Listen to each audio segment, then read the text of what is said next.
Hi everyone, कसे आहात तुम्ही? आय होप तुम्ही मस्त आणि मजेतच असताल. तर आजची रेसिपी आहे वांग्याचं भरीत. तर चला रेसिपी स्टार्ट करूया. सर्वप्रथम वांग स्वच्छ धुवून घ्यायचं आहे आणि त्याला एका कापडाने पुसून घ्यायचं आहे. त्यानंतर मी अशा प्रकारे चिरा टाकून घेते, जेणेकरून आपल्याला समजतं की आतमध्ये कीड आहे की नाही ते.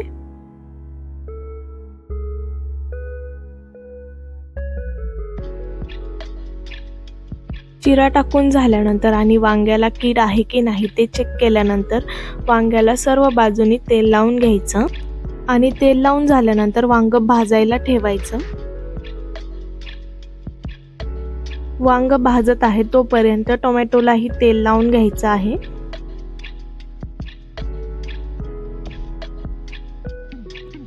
आणि त्यासोबतच आपल्याला वांग आलटून पलटून भाजून घ्यायचं आहे. वांग व्यवस्थित भाजल्यानंतर ते एका ताटामध्ये काढून घ्यायचं आणि त्याच वेळी टोमॅटो भाजायला ठेवायचे आहेत. आणि टोमॅटो भाजत आहे तोपर्यंत वांग्याचं टरफल काढून घेऊया. त्यानंतर टोमॅटोचंही टरफल काढून घेऊया. वांग आणि टोमॅटोचं टरफल काढून झाल्यानंतर त्या दोघांनाही आपण चिरून घेऊया. चिरून झाल्यानंतर मी त्यांना मॅशरने मॅश करून घेतलेलं आहे. तुम्ही ह्याला कुच करूनही घेऊ शकता. असं छान प्रकारे वांग आणि टोमॅटो एकत्रितपणे मॅश करून झालेलं आहे. आणि एकीकडे मी कांदाही चिरून घेतला आणि त्याचसोबत शेंगदाणे भाजून घ्यायचे आहेत आणि शेंगदाण्याचा जाडसर असा कूट करून घ्यायचा आहे. त्यानंतर हिरवी मिरची आणि लसूण यांनाही मिक्सरमध्ये बारीक करून घ्यायचं आहे. तुम्ही याचा ठेचाही करून घेऊ शकता. त्यानंतर तेलामध्ये जिरे टाकून जिरे फ्राय करून घ्यायचे आहेत.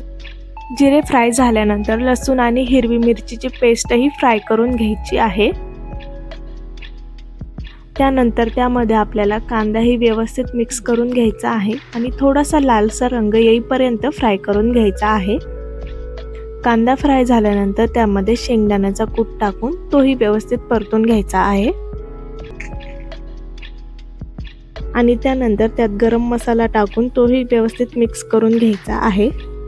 गरम मसाला व्यवस्थित मिक्स झाल्यानंतर त्यामध्ये मॅश केलेलं वांग आणि टोमॅटो टाकून व्यवस्थित सर्व काही मिक्स करून घ्यायचं आहे.